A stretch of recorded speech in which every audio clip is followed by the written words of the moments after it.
Alô, comunidade, boa tarde para você. Agora são 5 horas em ponto, está começando o nosso ICL Urgente. Hoje eu estou aqui no lugar do Rodrigo Viana, que está de folga, merecida, né? E vou fazer o possível para passar para você aqui todas as informações sobre o dia que começou morno, mas que vai terminando quente, principalmente por causa de assuntos que estão ligados aí ao cenário internacional. Não são assuntos que necessariamente excluem o Brasil, mas são assuntos que, inclusive, acontecendo no Brasil, afetam o cenário nacional e esquentam o nosso noticiário.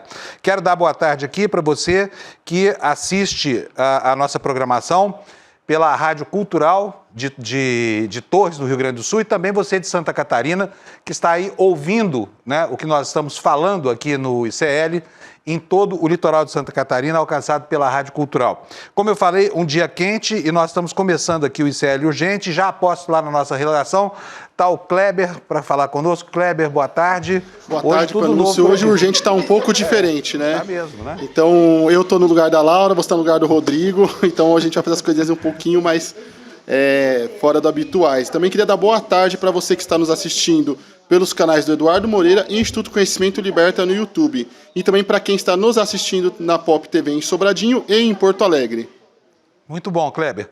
Bom, gente, nós temos muitas coisas aqui, mas para começar o programa de hoje, eu vou falar para vocês sobre as principais informações aqui que dizem respeito ao dia político, né? O Trump, o rei do planeta, resolveu, enfim, dar palpites aqui sobre o Brasil. Mas para quem estava esperando aqui a quarta frota, uma invasão da Marinha Americana em assuntos brasileiros, não aconteceu nada. Foi um traque, foi só uma tuitada numa rede social. E ele foi às redes sociais hoje para falar do Bolsonaro, né? Na Truth Social, que é a rede social do Trump, ele escreveu que o Bolsonaro é alvo de perseguição e que o Brasil está fazendo algo terrível no tratamento dos dados do ex-presidente. Só para lembrar para vocês, o Bolsonaro é réu no Supremo Tribunal Federal, por quê? Por tentativa de golpe de Estado, né? Por tentativa de golpe de Estado contra a transmissão de cargo, contra a posse de Lula, e por isso está sendo julgado pelo Tribunal Federal. Mas sem mencionar as ações judiciais, contra Bolsonaro, Trump disse que vai acompanhar de perto o que acontece no Brasil e falou que o ex-presidente não é culpado de nada, né? Eu vou ler aqui para vocês um trechinho do que o Trump disse. O Brasil está fazendo uma coisa terrível em seu tratamento do ex-presidente Jair Bolsonaro. Tem assistido, assim como o mundo, como eles não fizeram nada além de ir atrás dele, dia após dia, noite após noite, mês após mês, ano após ano. Ele não é culpado de nada, exceto por ter lutado pelo povo.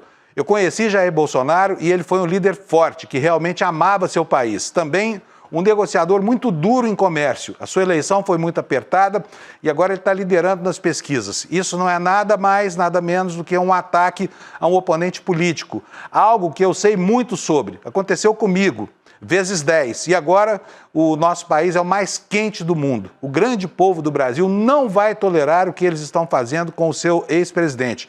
Estarei assistindo à caça às bruxas de Jair Bolsonaro, a sua família e milhares dos seus apoiadores muito de perto. O único julgamento que deveria estar acontecendo é um julgamento pelos eleitores do Brasil. Chama-se eleição.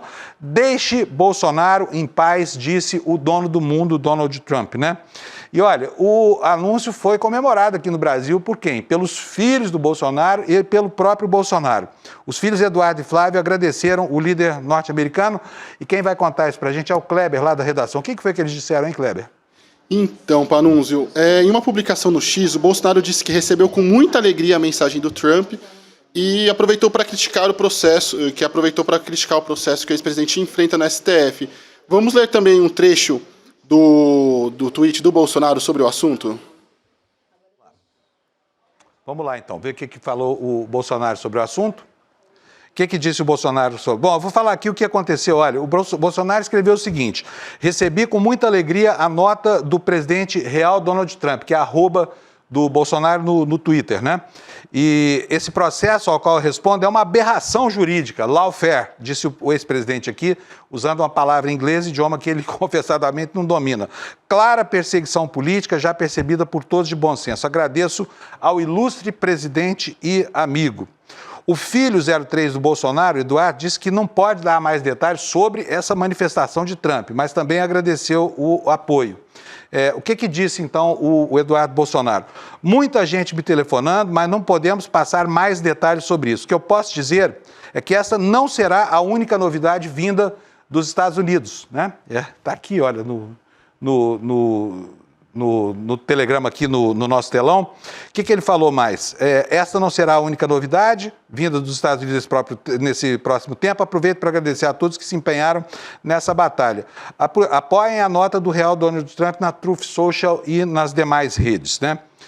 O Flávio Bolsonaro também agradeceu, saudando aí o Trump, como se isso fosse uma grande coisa, como se o ordenamento jurídico brasileiro não tivesse sido derrubado, não tivesse prevalecendo, né? Diz que quem deve julgar o Bolsonaro são os brasileiros nas urnas. Aqui, vou ler para vocês aqui a tuitada do Flávio Bolsonaro. Obrigado, presidente real Donald Trump, sempre em defesa da democracia e da liberdade de expressão.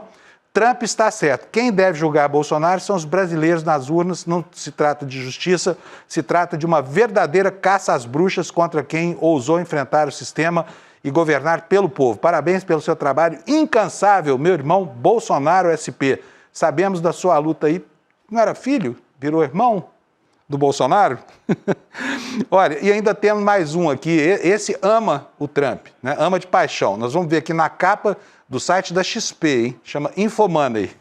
Esse aqui, ó, na capa, é quem? Tarcísio, com o seu indefectível bonezinho do MAGA. O que ele disse aí? Olha, diz que apoia o Trump e defende que o Bolsonaro seja julgado somente nas urnas. Portanto, esse é o bordão que essa gente enquadrou aí e que vai usar a partir de agora, tentando desacreditar o trabalho todo que a Polícia Federal, o Supremo Tribunal Federal, a Procuradoria-Geral da República, todos esses órgãos envolvidos nessa apuração, vêm fazendo há meses, né, para tentar estabelecer a responsabilidade de cada uma das pessoas que organizaram esse movimento golpista, que agora começa a gerar suas primeiras consequências judiciais, com Bolsonaro já na condição de réu, né, e pronto aí para receber uma sentença que deve, se tudo der certo, colocá-lo na cadeia. Agora eu pergunto aqui para você, vocês acham que uma tuitada do Trump é capaz de alterar alguma coisa nisso?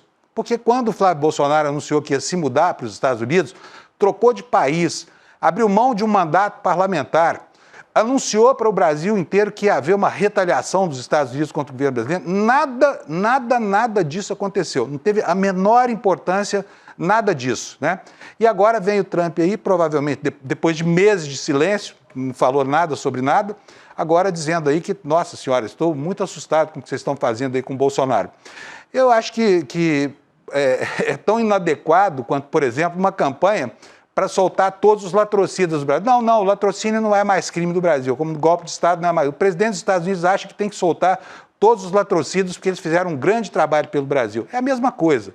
A nossa legislação tem crimes para coibir esse tipo de atitude do Bolsonaro e olha, francamente, certo está o Lula, que não deu a menor trela para isso, entendeu? Porque não é assunto do Trump. Então, senhor presidente Trump, com todo respeito, meta-se com a sua vida, que já não está fácil aí nos Estados Unidos, principalmente em face da justiça, né?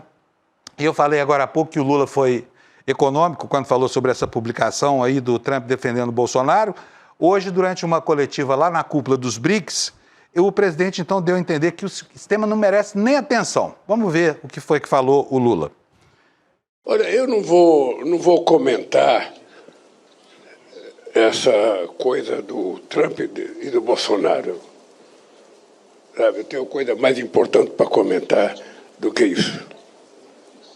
Esse país tem lei, esse país tem regra, e esse país tem um dono chamado povo brasileiro. Portanto, dei palpite na sua vida e não na nossa. É isso aí, meta-se com cada um que se meta com os seus próprios problemas, né? Agora, olha, o que acontece de importante mesmo, é que o presidente dos Estados Unidos está ameaçando retaliações contra o BRICS. Por quê? Ele está vendo a formação de um bloco que politicamente é muito importante e que, de fato, se constitui uma ameaça, ele já se referiu a essa ameaça várias vezes, é a ameaça de trocar o dólar como âncora dos contratos do comércio internacional por uma outra moeda, uma moeda que deixa os Estados Unidos de lado, né? Eles deixam de ser os fiadores, os garantidores da liquidez mundial. Mas vamos voltar para o assunto aqui do Trump. A secretária de Relações Institucionais, a Gleisi Hoffmann, seguiu na mesma linha de Lula e disse que o Trump está equivocado se pensa que pode interferir no processo judicial brasileiro. Olha só o que ela escreveu. Vamos ver aqui no nosso telão.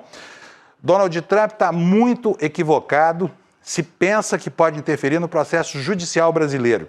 O tempo em que o Brasil foi subserviente aos Estados Unidos foi o tempo do Bolsonaro, que batia continência para a sua bandeira e não defendia os interesses nacionais. Hoje, ele responde pelos crimes que cometeu contra a democracia e o processo eleitoral no Brasil. Não se pode falar em perseguição quando um país soberano cumpre o devido processo legal no Estado Democrático de Direito, que Bolsonaro e os seus golpistas tentaram destruir. O presidente dos Estados Unidos deveria cuidar dos seus próprios problemas, que não são poucos, e respeitar a soberania do Brasil e do nosso judiciário. E o líder do PT na Câmara, o deputado Lindbergh Farias, também se manifestou, disse que a mensagem de Trump representa uma interferência direta em procedimentos judiciais do Brasil, desrespeitando a soberania nacional. Vou ler aqui para vocês a tuitada dele. A manifestação pública de Trump "Deixem Bolsonaro em paz" representa uma interferência direta em procedimentos judiciais do Brasil, desrespeitando a soberania nacional. O fato de um presidente estrangeiro tentar influenciar os nossos processos internos atenta gravemente contra a independência da justiça e compromete a autoridade do Estado brasileiro. Esse tipo de intervenção cria uma clara ameaça diplomática, premissas de chantagem, retaliação ou pressão externa, sob o pretexto de proteger aliados políticos, e abrem caminho para conflitos entre nações, minando a credibilidade do Brasil no cenário internacional. Transformar processos legais em tema de disputa bilateral gera risco real de crise diplomática entre o Brasil e Israel. E prossegue aqui o Lindbergh. É urgente reafirmar: os nossos órgãos judiciais são legítimos e autônomos e não aceitarão ser subordinados a interesses de governos estrangeiros. A soberania nacional não é barganha. Qualquer tentativa de pressão deve ser repelida com firmeza, garantindo respeito à Constituição e aos pilares da democracia brasileira. Kleber, deixa eu voltar aqui para a redação. Quero perguntar para o Kleber se nós temos mais novidades lá da cúpula dos BRICS. Kleber. Isso mesmo, Panunzio. Nós temos mais novidades. O nosso repórter Lucas Rocha esteve lá na cúpula dos BRICS no Rio de Janeiro, cobrindo todo o evento, e trouxe informações muito importantes para a gente acompanhar junto com a nossa audiência. Vamos assistir um pouco? Boa tarde, Fábio. Os 11 países membros do BRICS se reuniram no Rio de Janeiro nesses 2 últimos dias e apresentaram para a sociedade uma declaração com pontos importantes sobre a questão da governança global, cobrando o fim do genocídio na Palestina. Não usa a palavra genocídio, mas eles apontam sobre a necessidade de um cessar-fogo urgente, incondicional em Gaza, e criticando o unilateralismo, criticando essa nova tendência aí de esvaziamento de processos multilaterais e adoção de medidas de forma unilateral, como a gente tem visto por Donald Trump, que não ficou calado, né? Que viu essa declaração do BRICS como uma afronta e foi para cima, criticando, dizendo que ia taxar os países que apoiarem políticas que ele considera como anti-americanas, né? Além disso, o BRICS também, o Banco do BRICS caminha num caminho de desdolarização, de reduzir a dependência do dólar, de uso de moedas locais para transações entre os países, e nada disso passou despercebido na coletiva de imprensa dada pelo presidente Lula logo após a divulgação dessa declaração, que traz esses pontos, além de pontos importantes sobre a questão do meio ambiente.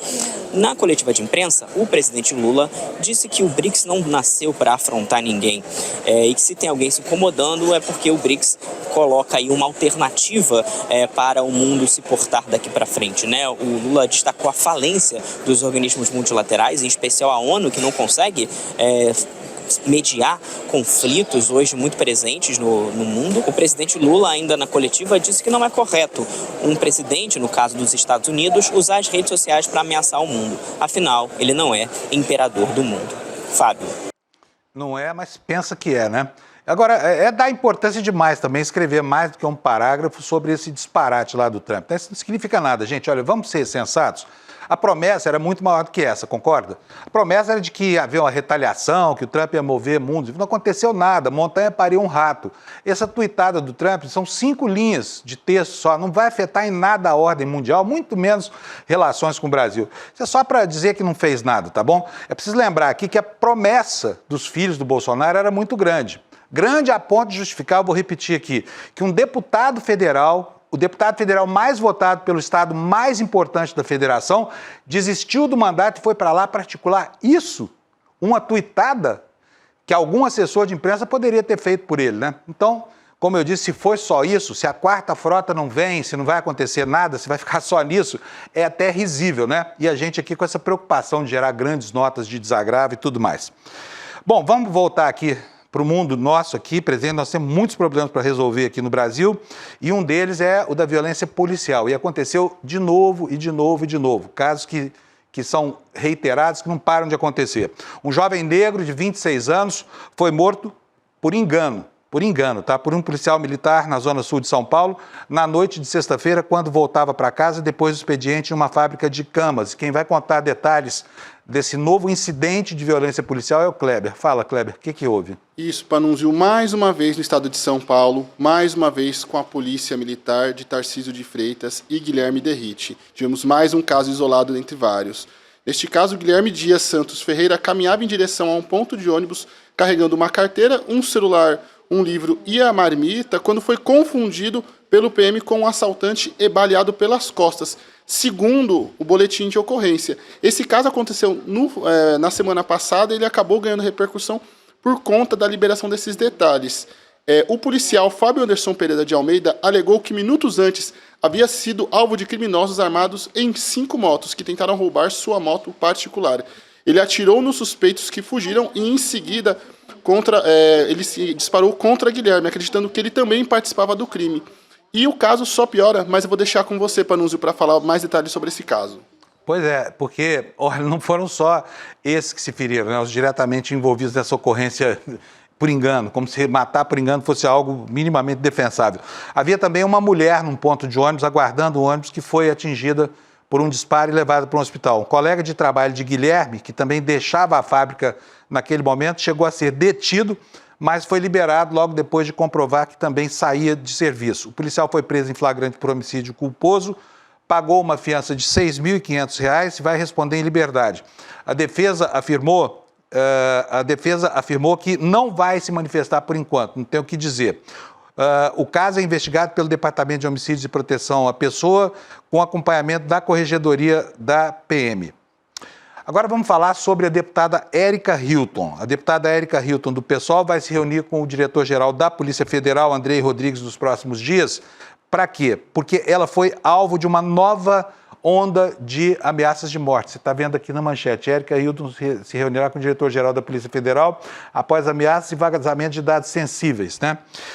Eles detectaram o seguinte: os ataques já foram identificados por especialistas em segurança digital. Eles detectaram exposição de informações pessoais da parlamentar em um fórum conhecido por atividades criminosas, como, por exemplo, apologia ao nazismo e também pornografia infantil, após possível invasão a sistemas da Receita Federal. A Érica, que já sofreu ameaças anteriores, incluindo até a abertura, incluindo até familiares dela, né? Ela teve os familiares dela ameaçados, ela formalizou um pedido de providência à Polícia Federal e ao Ministério da Justiça. E no ofício que foi enviado lá ao diretor da corporação, ela solicita a abertura de inquérito, medidas de proteção e um canal direto de interlocução com autoridades. A reunião com a cúpula da Polícia Federal já foi confirmada por questões de segurança. A assessoria da deputada, ela evita detalhar o conteúdo dos vazamentos, né? E vamos continuar na seara dos escândalos brasileiros aqui, porque a farra das emendas nesse país só faz aumentar, né? Hoje os jornais estão cheios de escândalos novos por aí. Parece que o Hugo Mota, né, sabe quem é o Hugo Mota? É aquele que prega o corte de gastos para os pobres, fez mais um movimento duvidoso que o Kleber vai contar para a gente. O que foi que o Hugo Mota aprontou agora, Kleber? Isso mesmo, Panunzio. Se não bastasse essa quantidade absurda de emendas que temos à disposição do nosso legislativo e que torna um país cada vez mais ingovernável, o presidente da Câmara destravou a liberação de mais 11 milhões em emendas extras para os deputados destinarem às suas bases eleitorais. Essas são emendas chamadas de emendas de comissão. Então, mais um verdadeiro descalabro liberado pela presidência da Câmara, Diogo Mota. Pois é, mas as emendas de comissão, Kleber, não são aquelas que o ministro Flávio Dino tinha restringido, justamente porque elas não permitem a identificação do autor dessas emendas, né? É impressionante a persistência, a resiliência dessa mania de não permitir a identificação do deputado. Sabe por quê? Porque, na verdade, é o seguinte, essa história toda, dê-se a ela o nome que tenha, ela traduz uma única coisa, chama-se corrupção. É exatamente para isso que serve esse dinheiro, de que os deputados não querem nem saber no momento de associar seu nome à liberação, à iniciativa de liberar a emenda. Mas depois eles vão lá para suas bases e fazem proselitismo em cima disso. Assim, essa escola quem construiu fui eu. Esse asfalto aqui no condomínio de luxo em São Paulo, quem construiu fui eu. Eles se ufanam disso e usam isso como capital político para ganhar voto, né? Então são mais 11 milhões, ou seja, mais 60 que eles já tinham, né, como um direito natural, porque ocupam lá um cargo com mandato, são quase 70 milhões de reais por deputado por ano, capital que se transforma em moeda eleitoral, tá? É compra de votos e corrupção institucionalizada. Bom, e além disso, né, o próprio Mota e os líderes de cada partido terão direito de distribuir valores ainda maiores a partir dessas emendas de comissão. O número é mantido em sigilo pela cúpula da Câmara. O montante apadrinhado por cada líder depende do tamanho da bancada. Em anos anteriores superou, sabe quanto, gente? 100 milhões de reais, tá bom? Olha, a gente está vendo as dificuldades todas que o governo tem com relação ao problema fiscal que o país enfrenta. O problema fiscal pode se resumir numa frase, né? É a necessidade de fazer caixa para não quebrar o superávit, para que o Brasil não gere déficit no orçamento desse ano. E há uma guerra instalada aí entre governo e Congresso, com o governo tomando iniciativas para tributar a parcela mais rica da população, que o Congresso sistematicamente rejeita. A gente já viu isso ao longo das últimas 2 semanas e foi muito ruim para o país, porque o país continua sem ter uma solução, né? E olha só, sabe que eles pedem tanto o fim dos subsídios para os pobres, né? O fim do Bolsa Família, o fim do BPC, menos dinheiro para a educação, mas os privilégios dessa galera, sobre isso eles não falam. Já supera só este ano, hein? 100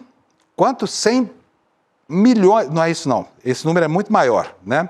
Bolsa Milionária já superou 400 bilhões de reais, está aqui, ó, 414 bilhões em isenções de impostos federais, em pouco mais de um ano. Esse número pode ser ainda maior, pode chegar lá a 800 bilhões de reais, né? E o Kleber vai contar para a gente o que é que isso significa, Kleber. Isso mesmo, Panunzio. Um levantamento do Ministério da Fazenda aponta que entre janeiro do ano passado e abril deste ano, empresas de diferentes setores foram beneficiadas com mais de 400 bilhões em isenções de impostos federais, o equivalente a quase 26 bilhões de reais por mês.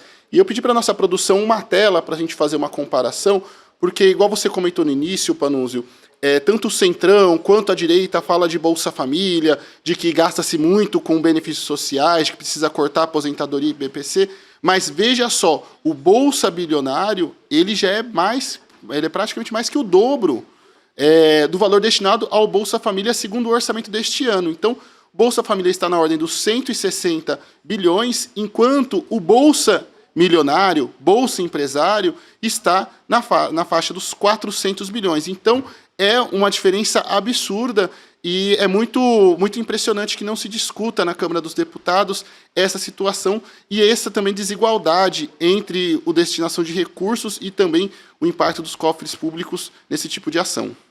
Obrigado, Kleber. Olha, a gente só vou mostrar aqui para vocês a dimensão dessa história do Bolsa Milionário. Entre os beneficiários, produtores rurais. O setor da soja teve sozinho 5,9 bilhões de reais em renúncia fiscal. Até multinacionais como Ambev, como a BRF, JBS, Lactalis, Honda, Samsung, montadoras, por exemplo, como a Yamaha e a GM. Lista que inclui eventos com turismo, programa Perse, que sozinho somou 20 bilhões e meio de reais. E, além disso, a chamada desoneração da folha de pagamento, que foi prorrogada pelo Congresso, você se lembra, né? Contrariando a posição do governo, inclusive, permitiu que empresas de 17 setores deixassem de recolher 23 bilhões e 200 milhões de reais para a Previdência no período. Os maiores subsídios foram destinados à compra de adubos, fertilizantes e agroquímicos.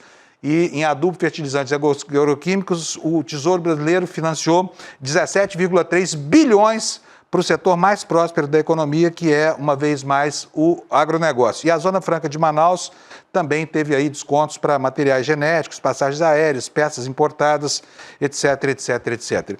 E nós temos aí uma campanha de resistência ativa. E hoje o ICL entrou para valer nessa briga aí, com uma manifestação do Eduardo Moreira, sabe, porque a gente precisa fazer com que o país entenda a gravidade do que está acontecendo agora, com milionários muito bem instrumentalizados por uma força política violenta, querendo tirar da parcela mais pobre da população aquilo que é muito raro e escasso, que é dinheiro para benefícios sociais, que significa para matar a fome e para cuidar da educação e da saúde dessa gente desvalida. Vamos ver como é que foi essa manifestação do Eduardo Moreira no lançamento dessa campanha de hoje. Em novembro de 2020, durante a pandemia, lançamos aqui, do meu sítio, o movimento Somos 70%. Um movimento político que enfrentou a escalada do autoritarismo. Vencemos! Hoje, julho de 2025, é chegada a hora de um novo passo. Um movimento ainda maior e que supere diferenças ideológicas e partidárias. Que una esquerda e direita, nem que oportunisticamente, para enfrentar o maior problema do Brasil. O roubo, a corrupção, o poder sem limites e os privilégios vergonhosos do 1% mais rico. Os números são revoltantes, assustadores, e sei que todos vocês acham isso também, mesmo que não se alinhem com a minha visão política. Os supersalários do judiciário cresceram 50% só no ano passado e já somam mais de 10 bilhões de reais em um ano. Alguns juízes chegam a ganhar mais de R$1 milhão por mês. Isso é 30 vezes mais que o teto constitucional. Outras dezenas de milhares ganham mais de R$100 mil por mês, mais que o dobro do teto. Dinheiro do nosso suor, do imposto que pagamos no pão, na conta de luz, no gás de cozinha, e ainda tem direito a 60 dias de férias. E quando agem fora da lei, tem como punição o direito de se aposentar com seus salários altíssimos. Nossos deputados e senadores custam 15 bilhões de reais por ano. Quase todos usam o direito de contratar 25 secretários para enriquecer por meio de rachadinha e bancar com dinheiro público seus caprichos pessoais. Cada deputado custa para nós 3 milhões de reais por ano. E eles acabam de aprovar mais privilégios e mais deputados para a gente bancar. Para completar, recebem mais de 50 bilhões de reais por ano para gastar sem transparência alguma. Chamam de emendas. A gente sabe que é corrupção legalizada. Enquanto fingem que brigam diante das câmeras, esbaldam-se com o dinheiro que a gente paga em impostos. Aliás, falando em impostos, o 1% mais rico também ri da nossa cara e pisoteia nossa dignidade. Os benefícios fiscais e isenções tributárias para as suas empresas somam mais de 500 bilhões de reais por ano.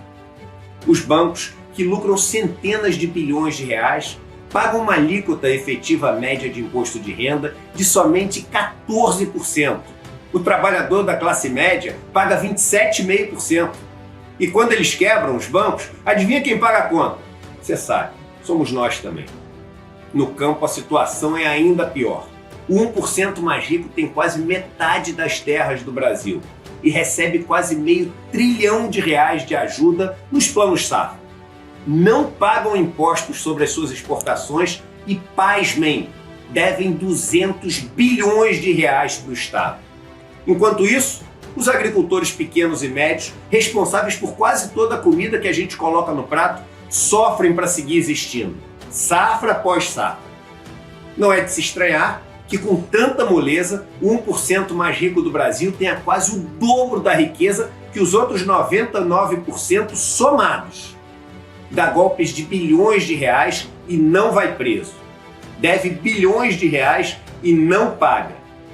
São donos dos bancos, são donos dos juízes, são donos do Congresso, dos jornais e das terras. Aliás, enquanto você assiste esse vídeo, Estão todos em Portugal, juntos, os que se dizem de direita e os que se dizem de esquerda, no evento promovido por um ministro do Supremo, para fechar negócios e articular novos privilégios. Chega! Exigimos o fim dos supersalários e a obrigatoriedade do cumprimento do teto. O fim da farra das emendas secretas, a diminuição dos impostos dos trabalhadores e o pagamento de uma parcela justa por parte do 1%. O fim da mamata e da impunidade dos deputados e senadores. Punições severas para políticos, juízes, banqueiros, militares e empresários que agirem fora da lei ou roubarem o nosso dinheiro. O pagamento das dívidas dos grandes donos de terras e das grandes empresas. O fim dos subsídios fiscais bilionários para as grandes empresas. A proibição de eventos vergonhosos e sem transparência, como esse em Portugal. E um governo que funcione para quem trabalha e não para quem vive de herança e de renda. Depois, a gente pode voltar a brigar e discutir. Agora é hora de nos unirmos para enfrentar o verdadeiro inimigo desse país. Não importa se a gente gosta ou não um do outro. Estamos todos juntos nessa e não aguentamos mais essa palhaçada. Se você se sente explorado, enganado e revoltado com tudo isso, junte-se a nós. Assine, compartilhe, participe, porque se não formos nós, ninguém mais vai fazer. É agora, juntos. Somos 99%. Olha, gente, vocês viram a quantidade de problemas, né, César, no país hoje. Só vou repetir para vocês aqui o endereço, tá? É 99%.com.br. Nesse endereço na internet você vai assinar e você vai se somar a essa força gigante que o Eduardo Moreira despertou com essa manifestação de indignação, né? Já são quase 140 mil assinaturas. Vai lá e coloca a sua lá, 99%.com.br, 99%.com.br.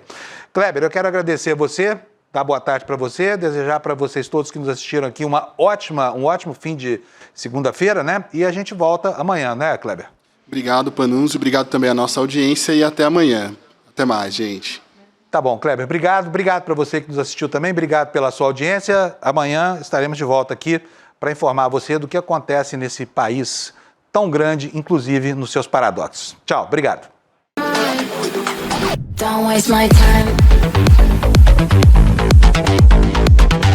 Na loja Sou ICL você encontra camisetas, canecas, mochilas e bonés que carregam ideias.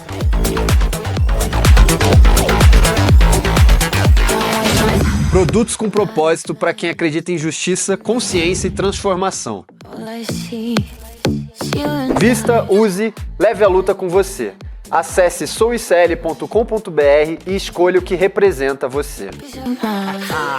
ICL, souicl.com.br, tá tudo lá. Quer saber como as notícias do dia impactam o seu bolso? Então cola comigo no Mercado Investimentos. Durante a semana eu explico os movimentos da economia e o mais importante, como isso bate na porta da sua vida, no preço da gasolina, dos juros do cartão, do aluguel e do carrinho de compras. E eu queria te perguntar, o preço subiu mesmo? Porque as pessoas estão cautelosas e receosas com os preços. Elas acham que a inflação vai subir e aumenta essa desigualdade. De segunda a sexta-feira, ao vivo, das 11 às 11h30, um panorama econômico do Brasil e do mundo no canal do ICL Notícias. A informação que faz a diferença no seu dia.